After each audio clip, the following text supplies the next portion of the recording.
शिक्षाप्रद कहानी सुनने के लिए चैनल को सब्सक्राइब कर दें ताकि नई कहानी आपके लिए लाती रहूं।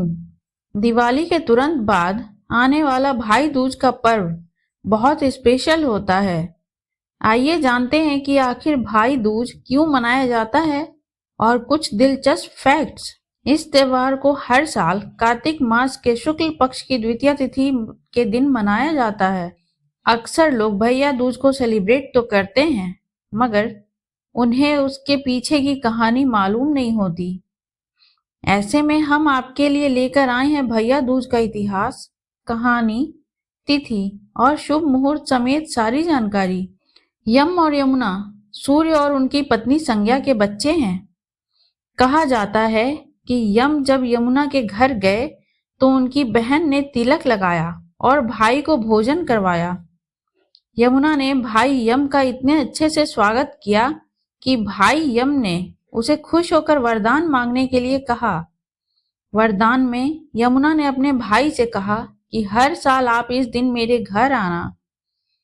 इसी को देखकर हर भाई बहन ने भाई दूज को मनाना शुरू किया।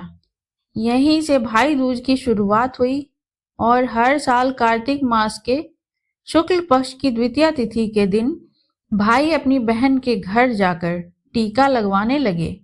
इस पर्व का प्रमुख लक्ष्य भाई बहन के पावन संबंध तथा प्रेम भाव की स्थापना करना है। भैया दूज के दिन बहनें भाई को तिलक लगाकर उनके स्वास्थ्य तथा दीर्घायु होने की मंगल कामना करती हैं। भैया दूज के दिन भाई को बहन के घर नहाना चाहिए। भाई को भोजन कराकर तिलक लगाकर गोला देना चाहिए। इस दिन भाई को भोजन में चावल खिलाने चाहिए। इस दिन भाई का बहन के घर भोजन करने का विशेष महत्व है, चाहे बहन चचेरी ममेरी या धर्म की ही क्यों ना हो। भाई भोजन आदि के पश्चात बहन से तिलक करवाते हैं और बहनों को वस्त्राभूषण आदि उपहार स्वरूप देते हैं। भाई दूज को यम द्वितीया भी कहा जाता है। इस पर्व के पीछे का श्रेय यमुना जी को जाता है। इसी को देखकर ऐसा कहा जाता है कि इस दिन यमुना जी की पूजा करें।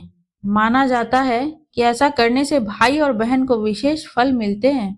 2023 में भाई दूज की तारीख 2 सामने आ रही है।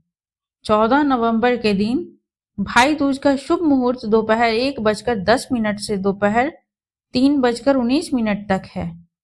वहीं 15 नवंबर को शुभ मुहूर्त सुबह 10:45 से दोपहर 12:05 तक रहेगा। भैया दूज की कहानी। एक बहन के 7 भाई थे। वह उन्हें बहुत प्यारी थी। उसका पति अपने माँ बाप का इकलौता बेटा था, जिसके होने पर की गई मनौतियों को पूरा न करने से देवता अप्रसन्न थे। क्रुद्ध होकर देवताओं ने पुत्र तथा पुत्रवधू को मार डालने का निर्णय किया। उस बहन को किसी तरह इसका पता चल गया। उसने भावी जीवन में आने वाली दुखों की कल्पना करके उपचार के तरीके सोचकर अपने भाइयों से ससुराल जाने की जिद की। यद्यपि वे बिना बुलाए नहीं भेजना चाहते थे, पर बहन के न मानने पर डोली सजा के भेज दी। उसने अपने पास दूध, मांस तथा ओढ़नी रख ली। थोड़ी दूर जाने पर देवताओं के प्रकोप से डोली का रास्ता सांप ने रोक लिया। बहन तुरंत दूध सांप के सामने रखकर आगे बढ़ गई। थोड़ी दूर और आगे जाने पर उस पर शेर झपटा तो उसने मांस फेंक दिया। शेर मांस में रुचि लेने लगा और कहा डोली लेकर आगे बढ़ गए। रास्ते में यमुना जी थीं। ज्यों ही कहा डोली को यमुना से पार करने लगा। यमुना ऊंची लहरें उठाकर डोली को आत्मसात करने लगी।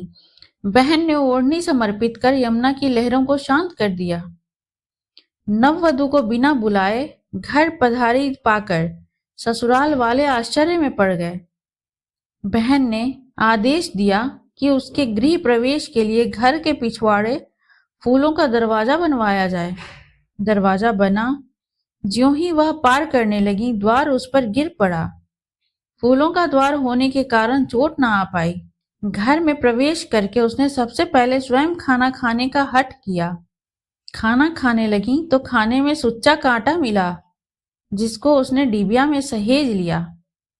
शाम को घूमने का समय आया तो सबसे पहले उसने ही जूता पहना। जूते में काला बिच्छू था। उसने वह भी उसे डिबिया में सहेज कर रख लिया। रात हुई तो उसने फिर जिद की कि पहले मैं ही सोऊंगी।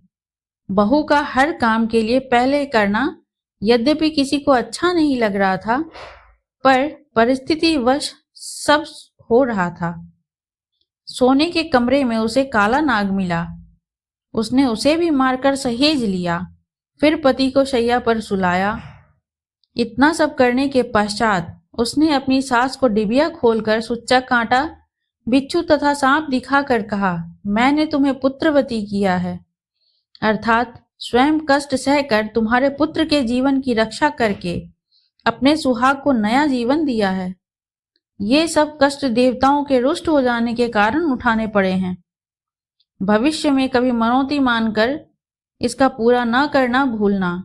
इतना कहकर 7 भाइयों की परम प्यारी बहन भाइयों के साथ पीहर लौट गई और सास ने देवी देवताओं का पूजन करके भाई बहनों के प्रेम की प्रशंसा तथा उनके सुखी होने का आशीष दिया। अगर यह बातें आपको अच्छी लगी हों तो लाइक एवं सब्सक्राइब करें और इन बातों से क्या शिक्षा मिली कमेंट में जरूर लिखें। धन्यवाद।